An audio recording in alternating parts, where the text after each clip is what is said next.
مردانہ کمزوری کے بہت سارے اسباب اور اقسام ہیں، کیونکہ بعض صورتوں میں مردانہ جنسی کمزوری نفسیاتی اور دماغی مسائل کی بنا پر معرض وجود میں آتی ہے، اور کئی دفعہ اس کا سبب کثرت جماع، غیر فطری طریقہ انزال اور نفسیاتی امراض ہوتے ہیں۔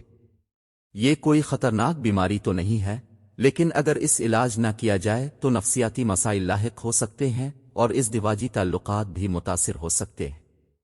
مردانہ کمزوری کا سامنا کرنے والے افراد کے لیے کچھ دیر کے بعد جنسی تعلق کو جاری رکھنا مشکل ہو جاتا ہے۔ یہ کمزوری زیادہ تر 40 سال سے زائد عمر کے افراد کو ہوتی ہے، جبکہ آج کل نوجوان بھی اس کا شکار نظر آتے ہیں۔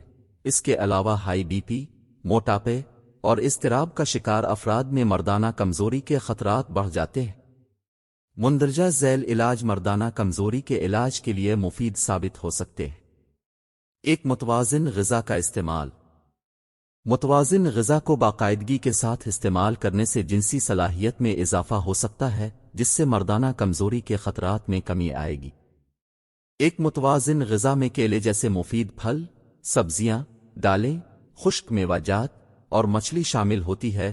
ایک طبی تحقیق کے مطابق ایسے لوگ جو باقاعدگی کے ساتھ متوازن غذا استعمال کرتے تھے ان کو مردانہ کمزوری کا سامنا نہیں کرنا پڑا، حتیٰ کہ وہ اس غذا کے ساتھ گوشت بھی استعمال نہیں کرتے تھے۔ 2. نیند کے دورانیے میں اضافہ۔ عام طور پر ڈاکٹرز حضرات مردانہ کمزوری کے افراد سے پہلا سوال یہ کرتے ہیں کہ کیا آپ ہر روز معیاری نیند لیتے ہیں؟ اگر جواب نفی میں ہو تو نیند کی کمی کو اس بیماری کی ایک وجہ سمجھا جاتا ہے۔ اگر آپ ہر روز معیاری اور پرسکون نیند لینا شروع کر دیں تو مردانہ کمزوری کا خاتمہ ہو سکتا ہے۔ پرسکون اور معیاری نیند نہ لینے سے شوگر اور بی پی میں بھی اضافہ ہوتا ہے۔ 3. موٹاپے سے چھٹکارا۔ بہت سے افراد میں موٹاپے کو بھی مردانہ کمزوری کی اہم وجہ سمجھا جاتا ہے۔ مختلف طبی تحقیقات میں یہ بات سامنے آئی ہے کہ موٹاپے از زیادہ وزن کا شکار افراد کو دوسرے افراد کی نسبت مردانہ کمزوری کا زیادہ سامنا کرنا پڑتا۔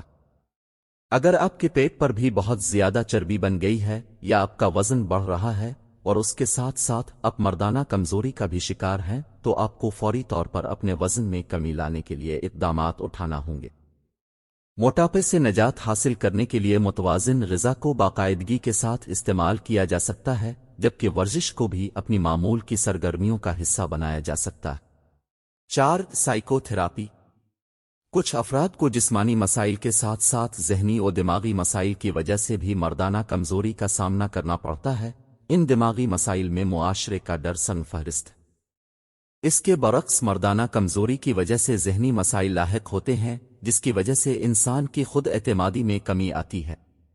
مردانہ کمزوری کو ختم کرنے کے لیے سائیکولوجیکل تھراپی ادویات کی نسبت زیادہ مفید ثابت ہوتی ہے۔ مردانہ کمزوری کے افراد کو اگر 4 ہفتے تک سائیکولوجیکل تھراپی فراہم کی جائے تو ان کی اس بیماری کی علامات میں کمی آ سکتی ہے۔ 5. سگریٹ نوشی سے اجتناب۔ سگریٹ نوشی کی وجہ سے اعضائے مخصوصہ میں خون کی روانی متاثر ہوتی ہے، جس کی وجہ سے مردانہ کمزوری کا سامنا کرنا پڑ سکتا ہے، جبکہ الکحل کو کثرت سے استعمال کرنے سے بھی ایسے ہی اثرات ظاہر ہوتے ہیں۔ اس لیے یہ ضروری ہے کہ مردانہ کمزوری کے افراد سگریٹ نوشی اور الکحل کا استعمال ترک کر دیں۔ 6. ذہنی دباؤ میں کمی۔ اضطراب اور ذہنی دباؤ مردانہ کمزوری کی وجہ بن سکتے ہیں۔ 2019 میں ہونے والی ایک تحقیق کے مطابق ڈپریشن اور اضطراب اس کمزوری کی سب سے بڑی وجوہات میں شامل ہیں۔ اسی تحقیق میں یہ بات بھی سامنے آئی کہ مستقل ذہنی دباؤ کی وجہ سے ٹیسٹوسٹیران کے لیول میں کمی آتی ہے، جو مردانہ کمزوری کی وجہ بنتا ہے۔ اسٹریس مینجمنٹ کورس کے ذریعے ذہنی دباؤ میں کمی لائی جا سکتی ہے۔ یہ کورس 8 ہفتوں تک جاری رکھا جا سکتا ہے۔ 7. یوگا اور ایکو پنکچر۔ صغیر کے مختلف حصوں میں رہنے والے لوگوں کا ماننا ہے کہ یوگا بھی مردانہ کمزوری کو ختم کرنے میں مددگار ثابت ہو سکتا ہے۔ اس کے علاوہ ایکو پنکچر کو چونکہ چین میں روایتی علاج کے طور پر استعمال کیا جاتا ہے، اس لیے وہاں کے لوگ اسے مردانہ کمزوری کے خلاف مؤثر سمجھتے ہیں۔ اس کے علاوہ کچھ طبی تحقیقات بھی اس بات کو درست سمجھتی ہیں کہ یوگا اور ایکو پنکچر مردانہ کمزوری کے خاتمے کے لیے مفید ہیں۔ 8. لہسن کا استعمال۔ مرد ہر روز کچے لہسن کے 3 سے 4 دانے چبا سکتے ہیں۔ کچا لہسن لینے کا بہترین طریقہ دودھ یا شہد کے ساتھ پینا ہے۔ لہسن کے 1 یا 2 دانوں کو کچل کر اس میں 1 چائے کا چمچ شہد ملا لیں۔ زیادہ سے زیادہ فائدہ کے لیے اس عمل کو 1 ماہ تک جاری رکھیں۔